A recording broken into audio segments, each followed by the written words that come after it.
두세 달 만에 계시록을 다시 보게 된 것 같습니다. 좀 오랫동안 멈춰 있었기 때문에 그 전의 내용들이 많이 희미해지셨을 거라고 생각이 되는데 15장을 마지막으로 했었어요. 15장은 7 대접 재앙에 대해서 얘기가 시작이 되는 부분이에요. 그리고 그 대접 재앙이 오늘 16장에서부터 실제로 시행이 되는 거죠.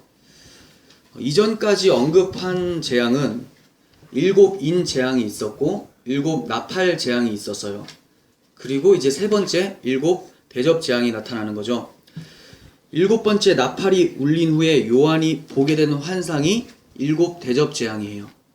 15장 1절에서 또 하늘에 크고 이상한 다른 이적을 보매 7 천사가 7 재앙을 가졌으니 곧 마지막 재앙이라 하나님의 진노가 이것으로 마치리로다, 이렇게 말씀하고 있습니다. 네, 마지막 재앙이죠.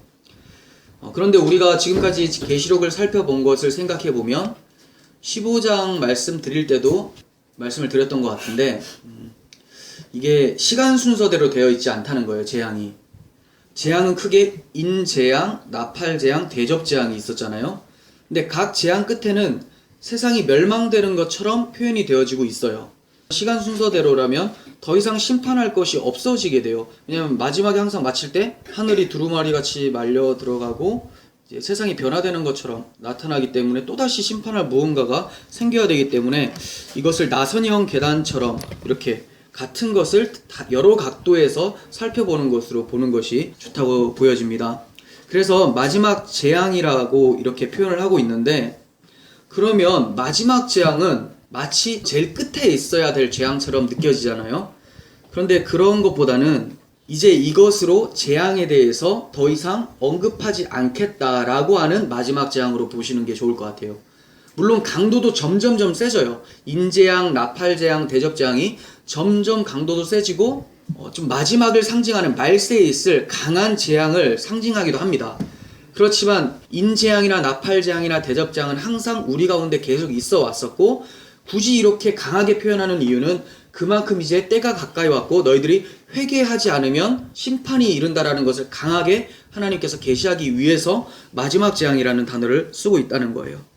그래서 하나님의 진노가 이것으로 마치리로다 하면서 지금까지 진노를 보여줬으니 이제 이것으로 마지막으로 더 이상 진노에 대해서 설명을 하지 않겠다, 이렇게 표현하는 것으로 볼 수가 있어요.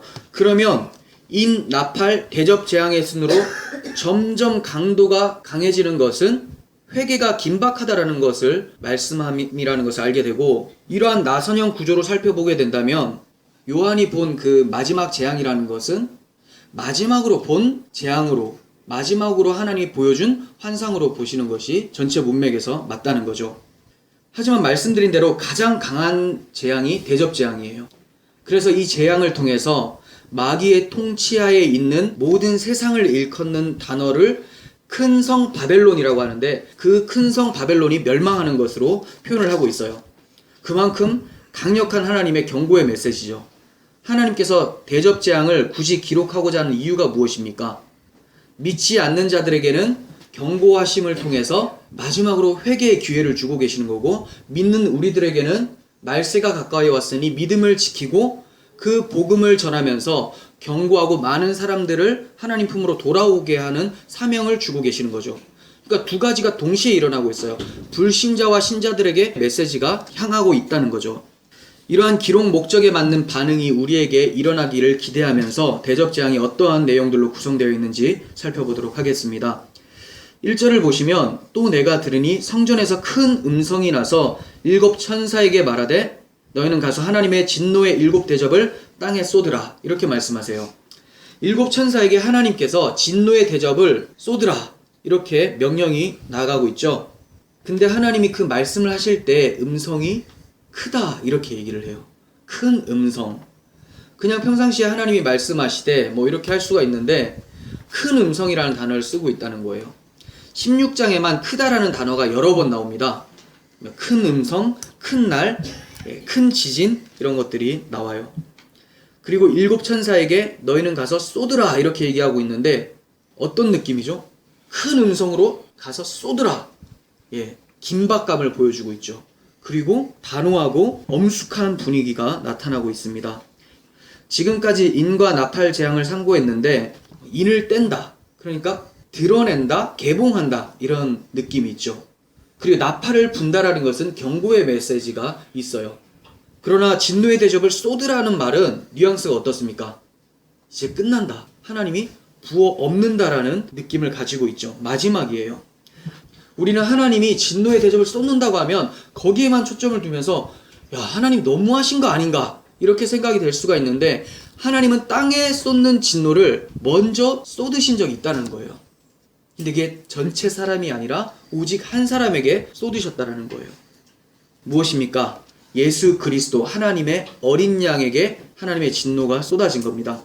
구약 성경엔 주님의 피 흘려 주심에 대해서 레위기를 통해서 잘 표현이 되고 있습니다. 레위기에는 대속제물이 나와요. 그 대속제물 어린 양은 예수 그리스도를 상징하는 예표의 짐승으로 등장을 했었죠. 레위기 4장 7절을 보겠습니다. 제사장은 또 그 피를 여호와 앞 곧 회막 안 향단 뿔들에 바르고 그 송아지의 피 전부를 회막문 앞 번제단 밑에 쏟을 것이며 이렇게 얘기를 합니다. 하나님께서 진노를 쏟으셔서 그 진노에 의해서 예수 그리스도의 피가 쏟아지신 거예요. 왜 우리 주님이 피가 쏟아지셨을까요? 우리의 피가 쏟아지지 않도록 하기 위해서 주님의 피가 쏟아지셔야만 했던 거예요.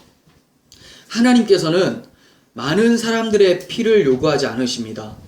왜냐하면 그 피를 통해서 하나님이 만족하지를 못하시거든요. 하나님의 진노는 이 세상 전체가 멸망을 당해도 해결이 안 되는 진노예요. 왜냐하면 거룩하신 하나님 앞에서 죄인이 죄를 범했을 때 하나님은 그 거룩하신 만큼 진노도 커지기 마련이에요.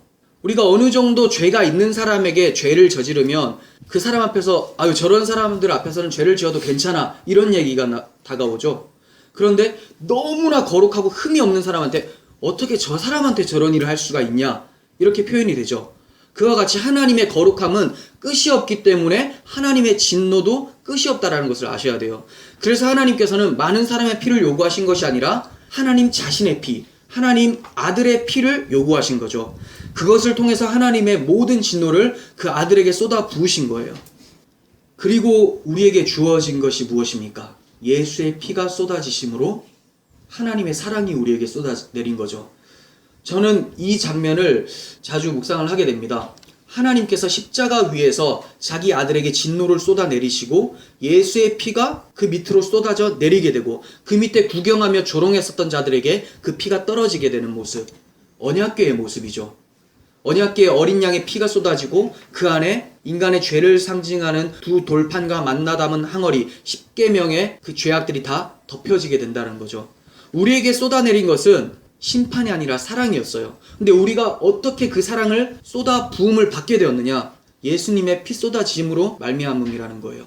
그러니까 하나님께서 마지막 재앙을 내리시겠다라고 선포하실 때 우리는 하나님 왜 그런 재앙을 내리십니까에 초점을 두는 것이 아니라 왜 하나님 그 재앙이 내가 아니라 예수께 먼저 쏟아지셨습니까? 이렇게 먼저 물을 수 있어야 된다는 거예요. 너무나 대조되지 않습니까? 세상에서 유일하게 하나님을 사랑하는 그 한 사람 예수 그리스도에게는 진노의 대접을 쏟아내리시고 태어날 때부터 하나님을 거역하며 반역했었던 자들에게는 하나님의 사랑을 쏟아 부으신다라는 것. 로마서 5장 5절에서 이렇게 말씀합니다. 소망이 우리를 부끄럽게 하지 아니함은 우리에게 주신 성령으로 말미암아 하나님의 사랑이 우리 마음에 부은 바 되었으니. 네. 하나님의 사랑이 우리에게 부은 바 되었어요. 그리스도의 피로.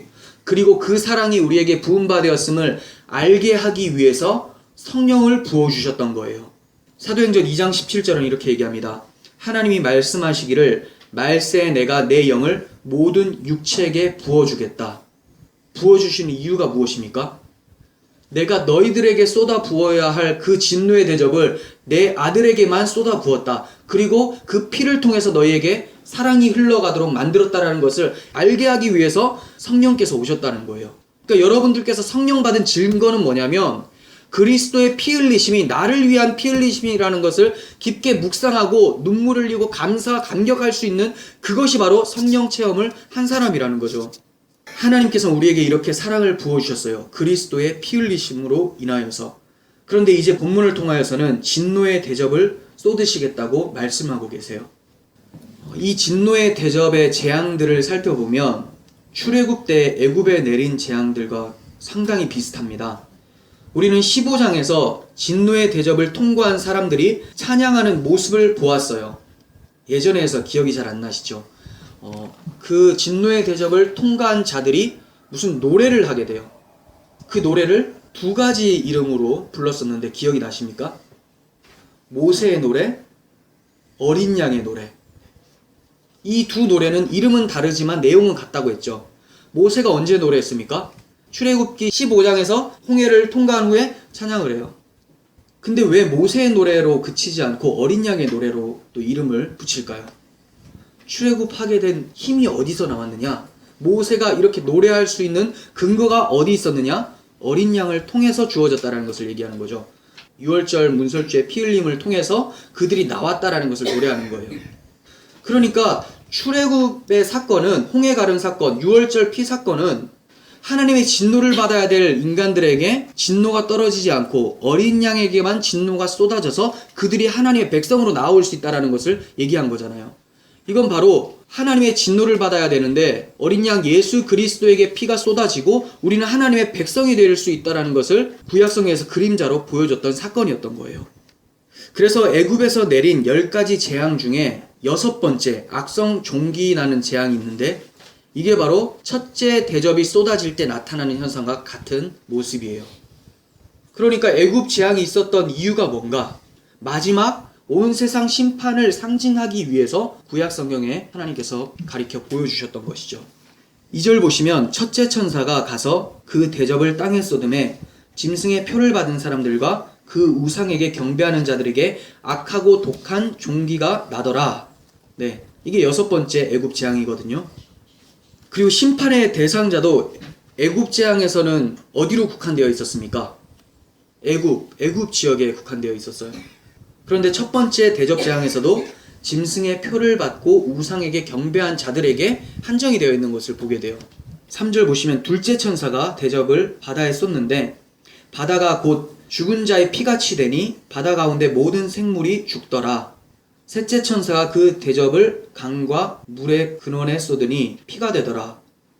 둘째 대접은 애굽의 첫 번째 재앙인 나일강을 피로 만든 사건을 연상하게 만듭니다.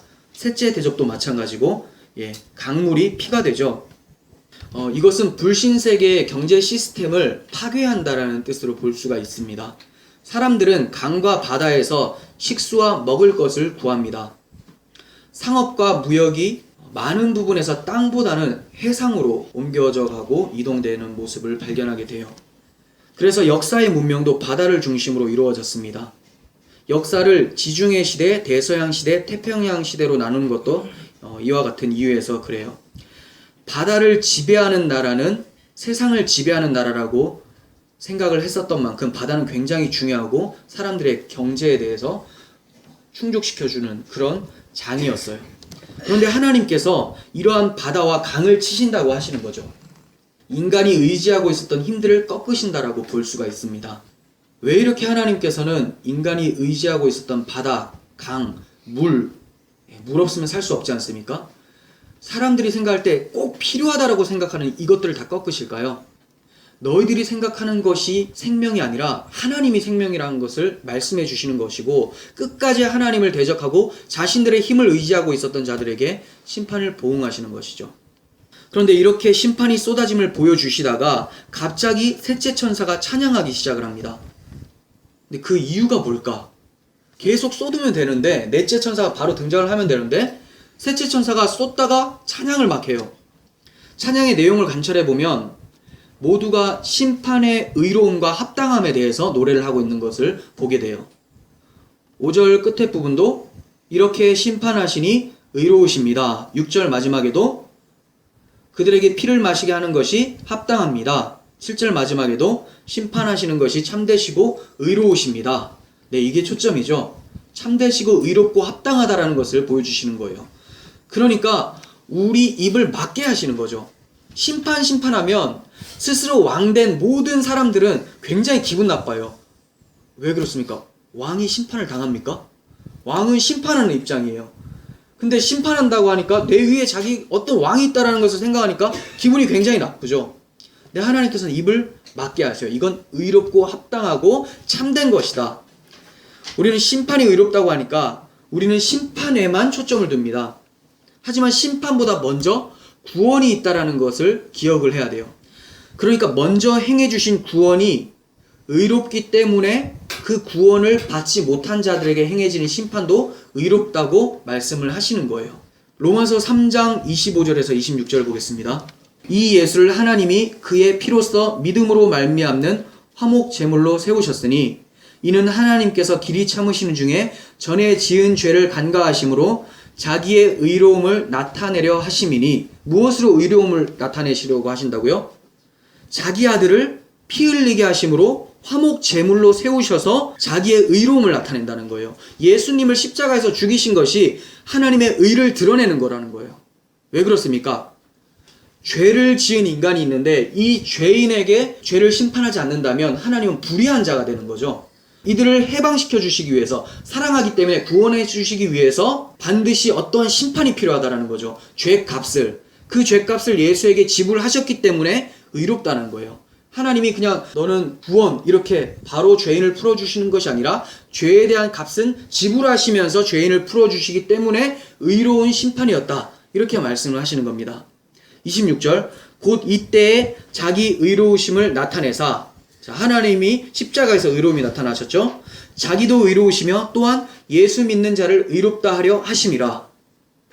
하나님이 우리를 구원해 주신 이유는 우리가 의인이 되었기 때문에 구원해 주시는 거죠. 예수의 피가 우리들에게 뿌려졌기 때문에, 의인의 피가 뿌려졌기 때문에 의인이 되어서 하나님이 우리를 받아주시는 거지, 그냥 죄인인데도 여전히 예수와 상관없는 상태로 살아가는데도 우리를 받아주시지는 않는다는 거예요. 그렇다면 하나님은 의로운 분이 아니죠. 죄인을 어떻게 살려줍니까? 죄인은 처벌을 해야 되는데. 근데 하나님이 의로우신 이유가 무엇입니까? 의인을 의인으로 받아들이시니까. 원래는 우리는 의인이 아니죠. 예수의 피가 그렇게 만들어내신 거예요. 자기 아들에게 대신 진노를 쏟으시고야 우리를 구원하여 주셨다는 것이 얼마나 의로운 일입니까? 반면 이것을 끝내 거절한 사람들에게 심판을 하신다는 것이 의로운 심판 아니겠습니까? 만일 심판이 없다면 하나님이 의롭게 행한 것이 아니게 돼요. 죄는 지었는데 심판을 하지 않아요. 하나님이 의로운 분이 아니죠. 자기 아들에게 십자가라는 진노의 대접을 쏟으신 것은 죄인을 구원하기 위해서였어요. 그런데 그 십자가를 믿지 않는다면, 그리고 그냥 구원해달라면 두 가지가 오류가 나게 되죠. 예수님은 괜히 죽으신 것이 되는 것이고, 하나님은 죄를 허용하시는 불의한 재판장이 되어버리시는 거예요. 그렇기 때문에 그들이 예수의 피를 의지하지 않았기 때문에 떨어져야 될 심판은 의롭고 합당하고 참되다라는 것을 찬양하고 있습니다. 6절에서 합당하다라고 하는 것도 이와 같은 이유에서인데, 예수의 십자가 대속을 거절한 자들은 예수께서 받으신 그 심판을 각자 받는 것이 합당한 것이 되는 거예요. 죄 없으신 예수 그리스도께서 십자가에서 죽으신 것이 합당합니까? 예수님께서 죄가 없으신데 심판을 받으신 것이 합당합니까? 이건 합당하지 않죠. 네, 이거는 합당하지 않아요. 그런데 히브리서 기자는 합당하다고 해요. 죄가 없는데 심판을 했는데 어떻게 이게 합당합니까? 근데 히브리서 기자는 합당하다고 해요. 보세요.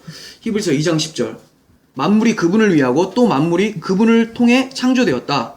그분께서 많은 아들들을 영광으로 인도하시기 위하여 그들의 구원의 주님을 고난으로 완전하게 하시는 것은 합당한 일이다. 왜 합당하다고 합니까? 의인을 심판하시는 것은 합당한 게 아닙니다. 그래서 아브라함도 소돔 멸망시킨다고 할 때 의인이 있는데 심판하시려고 합니까? 하면서 막 얘기했잖아요. 그때 하나님이 의인이 있으면 심판 안 하겠다고 하셨어요. 그러니까 의인 예수를 심판해서는 안 되는 거예요. 근데 왜 히브리서 기자는 합당하다고 합니까? 이거를 예수님의 죄 없으심의 관점으로 보면 합당한 일이 아닌데, 하나님의 사랑의 관점에 있어서는 합당하게 되는 거죠. 하나님이 우리를 살리기 위해서 의인을 죄인으로 삼아버리셨다는 그 사실이 하나님의 사랑에 있어서는 합당한 일이 되어버리는 거예요. 그러니까 그리스도의 십자가는 있을 수 없는 일이지만 하나님의 사랑의 관점에서는 합당하게 행해진 일이라는 거예요. 만일 그리스도께서 십자가의 진노를 받지 않으신 상태에서 죄인들이 영광 가운데 참여하게 된다면 그건 합당한 일이 아니게 돼요. 그러므로 죄인이 영광 가운데 참여하기 위해서는 반드시 그리스도의 십자가 대속이 전제가 되어야 합니다. 구약의 선지자들과 믿음의 선배들은 하나님의 사랑에 근거한 합당한 일, 즉 그리스도의 십자가를 자기 생명보다도 소중하게 여기면서 목숨 걸고 그 십자가를 전했었어요. 그런데 그 전한 결과가 어떻게 되었습니까? 아무도 듣지 않고 뺨 때리고 박해하고 채찍질하고 결국 그들의 목숨을 빼앗아 버렸죠. 우리가 계시록 11장에서 잘 살펴봤듯이 두 증인이 나타났습니다. 그리스도의 복음을 증거하는 두 증인, 구약의 선지자를 예표하죠. 그 사람들이 복음을 막 전했는데 그 복음이 세상 사람들을 굉장히 괴롭게 하였다고 말씀을 합니다. 그리고 그 사람들이 죽었을 때 사람들은 잔치를 벌였다고 얘기를 해요. 무슨 말이에요? 세상은 그리스도를 즐거워하지 않아요. 복음을 전하는 것을 탐탁치 않아 하고 그 전하는 자들의 입을 막고 그들을 죽이기를 원합니다. 왜 그렇습니까? 자기의 자리가 빼앗기는 것을 용납할 수가 없기 때문이에요. 왕이신 예수 그리스도께서 내 자리를 차지한다는 것 자체가 인정이 안 되는 거예요. 그렇기 때문에 그 선지자들의 입을 막고 그들을 죽이게 되는 거죠. 이러한 세상을 향해서 하나님이 심판하는 것이 합당한 일 아니겠습니까? 그래서 6절의 찬송도 이렇게 이어지는 거예요. 그들이 성도들과 선지자들의 피를 흘렸으므로 그들에게 피를 마시게 한 것이 합당하니이다. 이와 같은 말씀이 이전에도 있었었죠. 계시록 6장 9절. 다섯째 인을 떼실 때에 내가 보니 하나님의 말씀과 그들의 가진 증거로 말미암아 죽임을 당한 영혼들이 제단 아래에 있어 큰 소리로 불러 이르되 거룩하고 참되신 대주제여 땅에 거하는 자들을 심판하여 우리 피를 갚아주시기를 어느 때까지 하시겠습니까? 이렇게 얘기해요. 똑같이 얘기를 하죠. 성도들의 피와 선지자들의 피가 흘려졌기 때문에 그들에게 피를 마시게 하는 것이 합당하다. 우리가 이렇게 답답한데 하나님 언제 우리의 피를 갚아주실 겁니까? 이렇게 얘기하는 것 같은 내용입니다. 그런데 이런 말씀을 보실 때 주의해야 될 점이 있어요. 개인적 감정의 복수가 아닙니다. 십자가 대속이 왜 합당하다고 했습니까? 죄인이 죄값을 지불해야 되는데 의인에게 그 죄값을 물어버리고 의인이 받아야 될 복을 죄인이 받게 했기 때문에 합당하겠잖아요. 그런데 그 의인이 자기의 죄를 대신 가지고 갔다라고 믿지 않는 자들에게는 당연히 그 심판이 떨어져야 되는 거예요. 그러기 때문에 하나님의 심판이 합당하다라고 찬송하는 거지, 하나님 내가 지금 억울해 죽겠는데 저 사람들 다 심판해 주세요, 이런 개인적 감정이 아니라는 거예요. 근데 오늘 본문에서는 굉장히 그런 식으로 써놨잖아요. 왜 이렇게 쓰고 있을까요? 이거 예전에 계시록 6장을 할 때 설명을 해드렸는데 좀 오래됐으니까 다시 설명을 해드리겠습니다. 믿음의 선조들은 예수의 피를 증거를 했는데 그 피를 의지하는 것이 아니라 거절한 결과가 기독교 박해로 나타났었어요. 그렇다면 누구를 박해한 게 돼요? 믿음의 선배들을 박해한 것이 아니라 그들이 전하려고 했었던 예수의 피, 그리스도를 박해한 게 되죠. 사도 바울이 기독교인 박해하려고 할 때 예수님께서 다메섹에서 만나 주시면서 뭐라고 말씀합니까? 어찌하여 나를 박해하느냐? 나는 네가 박해하는 예수다, 이렇게 얘기하시잖아요. 그러니까 이들이 하나님 우리의 피를 갚아주세요라고 하는 말은 예수의 피에 대해서 갚아주세요라는 말과 같은 거예요. 그럼 어떻게 이들의 피가 예수의 피가 되는가? 예수님께서 십자가에서 달리실 때 그것을 믿는 자들은 함께 달렸다고 갈라디아서 2장 20절은 증거하고 있잖아요. 그러니까 여러분들의 피, 우리들의 피는 예수의 피가 된 것이고 우리들의 영은 그리스도의 영으로 가득 차 있는 상태예요. 그런데 우리를 박해한다라는 것은 우리 안에 계신 예수를 박해하는 것이기 때문에 하나님은 유일한 은혜의 통로로 주신 예수를 거역한 자들에게 마땅히 보응해야 될 심판을 하신다라는 것이 합당한 거예요. 이해가 되십니까? 그러니까 괜히 내가 뭐 착한 일을 했는데 저를 막 괴롭힌다고 해서 하나님 저 갚아주세요 하면 안 갚아준다라는 거예요. 그 착한 일과 보응하고는 상관이 없어요. 근데 내가 전하려고 했었던 그 생명이 뭐냐? 예수의 생명인데 이 생명을 거절하니 남는 건 뭐밖에 없어요? 자기가 원래 가지고 있었던 죄만 있죠. 그러니까 그 죄에 대해서 심판이 떨어지는 것은 합당하다라는 거죠. 단지 우리가 기분이 나빠서 개인적인 감정으로 인해서 갚아달라고 하는 것이 아닙니다. 만약에 그럴 거면 예수님께서 아버지 저들을 사하여 주옵소서, 자기들이 하는 것을 알지 못합니다, 이렇게 얘기하지 않으셨을 것이고, 스데반 집사님도 주여 이 죄를 그들에게 돌리지 마옵소서 이렇게 기도를 했었어요. 근데 뭐 기독교 박해할 때 그래 나중에 심판날에 한번 보자 이를 악물면서 너는 지옥에 갈 것이야 나는 천국에 갈 거야 막 이렇게 사극을 찍는 사람들, 그거 아니라는 거예요. 그 마음에 예수의 생명이 없다는 거죠. 물론 그 상황 되면 힘들 수 있습니다. 충분히 저도 그렇게 나올 수 있다는 것을 인정을 해요. 그렇지만 그게 기독교적인 마음이 아니잖아요. 우리 안에 예수의 사랑이 있다면 어떻게 됩니까? 하나님, 나는 이렇게 죽으나 내가 죽어서라도 저 사람이 구원받기를 원합니다. 이것이 마땅한 모습이죠. 엔드 오브 스피어라고 하는 그 창끝 영화, 선교사님 이야기인데 그 미 전도 종족 가운데 전도하러 가게 되는데 5살인가 아들이 있었어요. 그 아들이 너무 걱정해서 아빠 이 권총 가지고 그 사람들이 아빠를 죽이려고 하면 쏘세요라고 얘기를 했어요. 근데 이 아빠가 뭐라고 하냐면 나는 그렇게 하지 않을 거다. 왜냐하면 나는 죽으면 천국을 가게 되지만 내가 그 사람을 쏘면 그 사람은 영원히 구원받지 못하잖아. 이렇게 얘기를 해요. 이게 그리스도의 마음이 있어야 되는 거죠. 예수님께서 우리를 충분히 죽이실 수도 있었어요. 근데 당신께서 죽으시면서 사랑해 내신 이유가 뭡니까? 구원하시기 위해서. 하나님께서 그들을 심판하시는 이유는 우리의 개인적 감정을 갚아주시려고 하시는 것이 아니라 죄값이 그대로 머물러 있는 자들에게 떨어지는 심판이기 때문에 합당한 겁니다. 그래서 7절에서 제단이라고 얘기를 해요. 천사가 막 찬양을 하고 나서 이제 제단이 화답을 하는 장면이 나타나요. 7절 또 내가 들으니 제단이 말하기를 그러하다. 주 하나님 곧 전능하신 이시여 심판하는 것이 참되시고 의로우시도다. 이렇게 얘기합니다. 왜 제단이 찬양을 합니까? 제단에서 어린 양의 피가 뿌려지죠. 그 피가 결국 우리의 피도 된다는 거예요. 우리도 그 십자가 제단 위에 올라가게 되었으니까. 그래서 성도들이 그 십자가 피를 의지하면서 십자가의 피가 없는 자들에게는 심판하시는 것이 합당합니다라고 얘기하고 있는 거예요. 즉 하나님께서 자기 아들을 통해서 구원하시고 영광 받으시려고 했는데 그것을 거부하는 자들은 하나님의 이름을 모독하게 만드는 결과를 초래하기 때문에 심판이 당연하게 주어진다는 겁니다. 예수를 거절한다는 것은 단순히 내 기분 안 내키니까 내가 거절하겠다 이걸로 그치는 것이 아니라 하나님의 이름을 모독하는 것과 마찬가지가 돼요. 왜냐하면 하나님의 이름은 예수 그리스도를 통해서만 영광을 받으시기 때문에. 여러분, 하나님의 심판이 의롭다고 생각이 되십니까? 정말 하나님의 심판이 의롭다고 생각이 되세요? 불신자들은 의로운 하나님의 심판을 불의하다고 생각을 합니다. 그런데 성도는 하나님의 심판이 의롭다고 생각을 해요.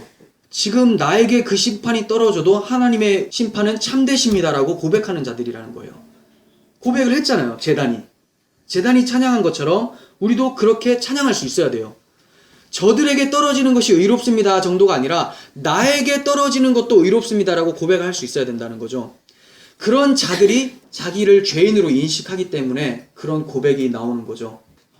예수가 필요하다고 느끼는 사람은 자기가 죄인이라는 것을 고백하는 사람이에요. 자기가 죄인임을 알지 못하면 예수가 필요가 없습니다. 자기가 죄인임을 아는 사람은 하나님이 심판하신다고 해도 당연히 아멘이죠. 스가랴서 12장 10절을 보시면 내가 다윗의 집과 예루살렘 주민에게 은총과 간구하는 심령을 부어주리니 그들이 그 찌른 바 그를 바라보고 그를 위하여 애통하기를 독자를 위하여 애통하듯 하며 그를 위하여 통곡하기를 장자를 위하여 통곡하듯 하리로다. 이렇게 말씀합니다. 네, 예수의 피가 쏟아지신 이유가 자기 때문이라는 것을 알고 자기가 지금 심판을 받아도 아무 문제가 없다라는 것을 고백하는 자들이 성도예요. 무엇 때문에 그렇습니까? 은총과 간구하는 심령이 우리 가운데 부어졌기 때문에 그래요. 그냥 자연인 상태에서는 절대로 자기가 심판을 받아야 된다라고 용납을 할 수가 없습니다. 그렇지만 우리들이 어떻게 이런 고백을 할 수가 있게 됐어요? 이게 바로 기적이죠.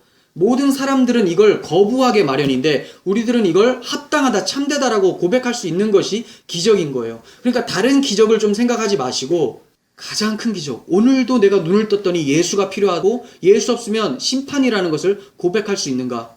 그렇다면 여러분들은 진짜 살아계신 하나님의 영을 받은 사람들이라는 거예요. 예수님을 만난 사람은 신비한 체험을 자랑하는 자들이 아니라 예수 그리스도의 십자가 앞에서 자기 자신을 발견하는 사람이에요.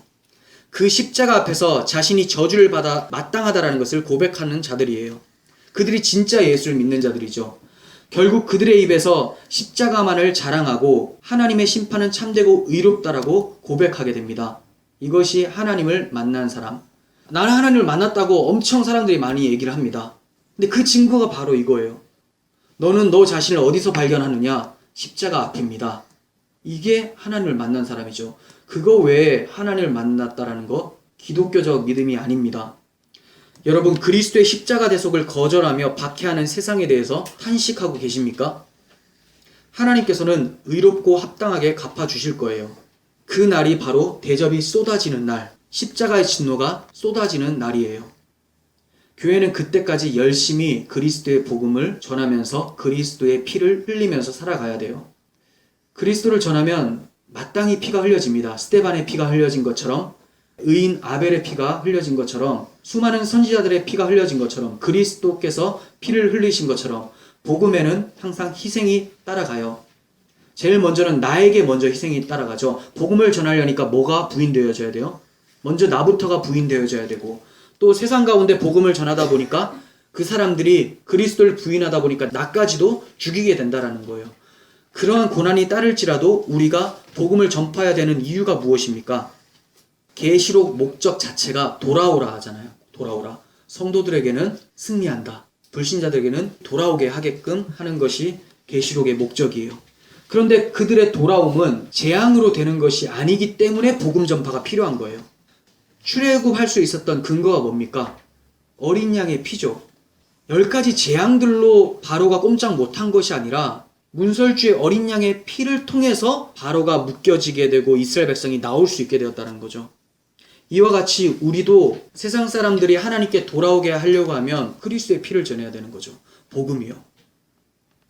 그래서 선지자들과 성도들의 죽음의 이유를 하나님의 말씀과 그들이 가진 증거로 인함이다. 이렇게 계시록에서 얘기를 하고 있어요. 예수님께서도 앞으로 성도들에게는 많은 고난과 환난이 닥칠 거라고 말씀을 하셨어요. 마태복음 23장 33절. 뱀들아, 독사의 새끼들아, 너희가 어떻게 지옥의 판결을 피하겠느냐? 그러므로 내가 너희에게 선지자들과 지혜 있는 자들과 서기관들을 보내매 너희가 그 중에서 더러는 죽이거나 십자가에 못 박고 그 중에서 더러는 너희 회당에서 채찍질하고 이 동네에서 저 동네로 따라다니며 박해하리라. 그러므로 의인 아벨의 피로부터 성전과 제단 사이에서 너희가 죽인 바라게의 아들 사가랴의 피까지 땅 위에서 흘린 의로운 피가 다 너희에게 돌아가리라. 세상이 이토록 하나님의 말씀을 싫어합니다. 그래서 박해는 기정사실이에요.